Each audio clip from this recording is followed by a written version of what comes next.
Sur le plateau de Savoie News à la Foire de Savoie, nous recevons Grand Chambéry et son président Philippe Gamin. Bonjour. Bonjour.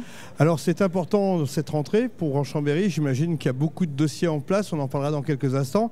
Ce qui est un peu surprenant, c'est qu'on ne vous a pas vu sur la Foire de Savoie cette année. Il n'y a pas de stand Grand Chambéry. Effectivement, l'agglomération de Grand Chambéry, traditionnellement, avait un stand où elle présentait souvent ses activités, ses compétences, son personnel. Et cette année, ça a été un choix de ne pas y être suite à cette crise Covid qui a mobilisé beaucoup notre personnel. On a demandé beaucoup aux services, aux collaborateurs et en particulier le service communication qui est là pour organiser ce stand. Et ce service communication au sein de Grand Chambéry est en pleine mutation et on n'a pas souhaité leur demander plus de travail. Donc c'était vraiment par respect à ce personnel de ne pas avoir un stand. On en est bien désolé, mais on reviendra l'année prochaine, c'est promis bien évidemment. Alors j'imagine que vous préparez votre plan d'action, vous avez de nombreuses idées. Qu'est-ce qu'on peut dire déjà sur Savoie Expo? Je sais que vous avez donné un gros coup de main à la structure qui accueille la Foire de Savoie. Oui, alors Savoie Expo est notre délégataire, puisque Grand Chambéry est propriétaire de ce parc des expositions. Et Savoie Expo s'est retrouvé en difficulté, bien évidemment, avec 0 événement pendant la crise Covid. Et on se devait d'aider ce partenaire, ce délégataire, donc d'abord par des aides directes, mais aussi avec la mise en place du vaccinodrome, du mégacentre, puisque Chambéry a entrepris sa mise en place et en louant les bâtiments directement à Savoie Expo, en payant la location. C'est quand même, là on en est depuis que ça a été mis en place, eh bien on en est à un prix de location, pour donner un ordre d'idée, de 500 000 euros. Grand Chambéry a investi aujourd'hui 1,3 million sur le mégacentre de Chambéry. Alors donc c'est une façon d'aider ce délégataire et Savoie Expo à passer cette période de crise. Alors c'est bien pour Savoie Expo, mais c'est aussi bien pour les habitants de l'agglomération parce qu'on a eu un contexte très favorable pour cette vaccination et ça c'était aussi dans votre rôle. Voilà, ça a permis bien sûr de mettre en place ce service, on va dire, simple, avec des grands parkings, avec un grand hall. On avait vraiment l'infrastructure qui a permis d'aller jusqu'à 2500 injections de doses par jour. Aujourd'hui, avec la Foire de Savoie, on a changé de hall, on a pu maintenir les deux. Savoie Expo a pu faire cet exercice-là, et tant mieux. On est plutôt de l'ordre de 1200 doses injectées par jour, mais on continue ce travail-là. Et grâce aussi à l'organisation du SDIS, le service d'incendie et de secours, les pompiers, qui ont géré ce vaccinodrome. On en revient à vos objectifs en tant que président de Grand Chambéry. C'est l'occasion d'ouvrir les dossiers et je dirais de donner le cap 2021-2022. Oui. Alors 2021-2022, on continue l'aide aux entreprises puisqu'on a positionné un budget de crise de 5,3 millions pour les acteurs du tourisme, pour nos délégataires aussi transports en commun, puisqu'on a eu une baisse de 40% des revenus au niveau des transports en commun sur l'agglomération. Donc ça, ce sont des aides auprès de ces partenaires-là, de ces organismes satellites à qui on a délégué nos compétences. Donc on va poursuivre cet effort. On le poursuit, pourquoi? Parce que Grand Chambéry a eu une gestion saine, financière, sur le précédent mandat. Donc on a cette enveloppe, un petit peu ce trésor de guerre que l'on a pu mettre à disposition pour passer cette crise Covid et aider les acteurs économiques.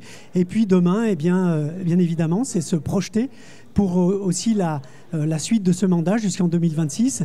Et donc, j'ai souhaité mettre en place une révision du projet d'agglomération. C'est-à-dire qu'on se dit qu'est-ce qu'on veut faire, comment on veut dépenser l'argent, où là on veut l'investir en tant que collectivité, puisqu'on a aussi ce devoir d'investissement. Mais avant de se poser cette question, comment, où on va l'investir, c'est se poser la question qu'est-ce qu'on veut et surtout pourquoi. Pourquoi? Et poser cette question, c'est difficile de répondre.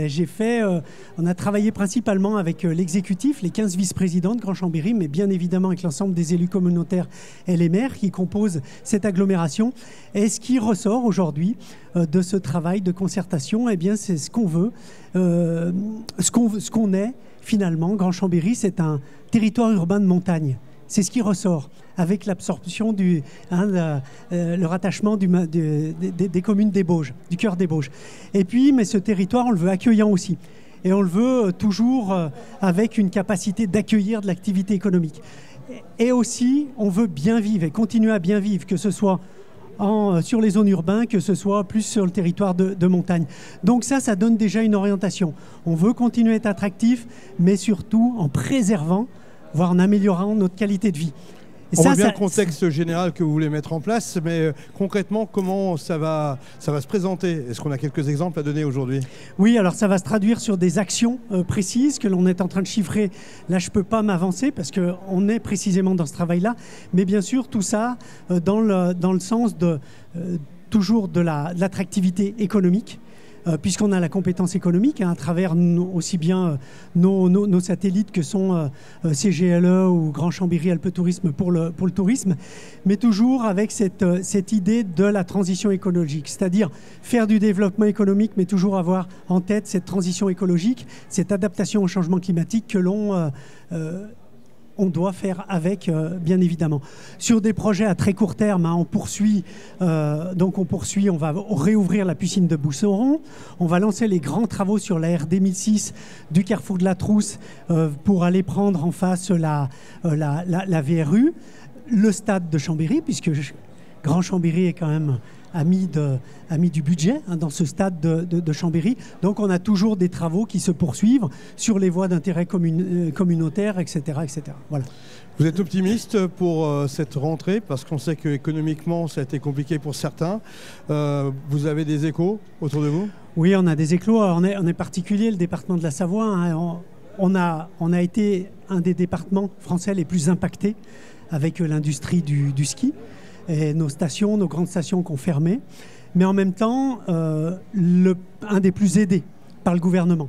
Et c'est vrai que là, il faut quand même obligé de saluer les décisions gouvernementales pour aider cette activité du ski. Par contre, donc la casse on va dire, on peut imaginer qu'elle est limitée pour les stations, mais par contre, beaucoup moins pour toutes les activités qui gravitaient autour, les sous-traitants, les activités indirectes. Donc, on attend de voir un peu. Je reste malgré tout optimiste. En tout cas, nous, on fera notre part pour relancer cette économie. Et on l'a déjà fait en tant que collectivité, du mieux qu'on peut et vraiment concentrer nos efforts sur ça. Aux prochaines échéances aujourd'hui ? Prochaines échéances au niveau de l'agglomération. Oui. Moi, en tant que président, c'est vraiment la fin de l'année pour faire valider ce fameux projet d'agglomération qui va nous permettre de décliner en actions concrètes et chiffrées et qui va définir ce qu'on appelle la programmation pluriannuelle d'investissement, c'est-à-dire jusqu'à 2026, fin du mandat, qu'on ait les idées très claires, année par année, qu'est-ce qu'on va investir sur nos territoires.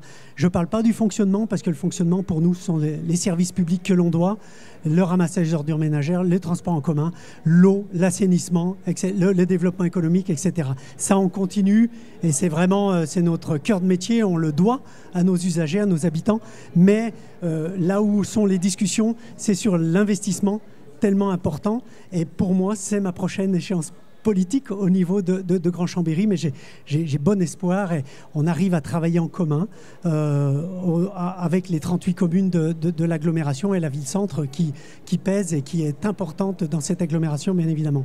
Philippe Gamin, merci pour ce point à date et puis bonne rentrée et rendez-vous en fin d'année pour en connaître un peu plus sur ce projet que vous menez à bien. Merci. Avec plaisir, merci beaucoup.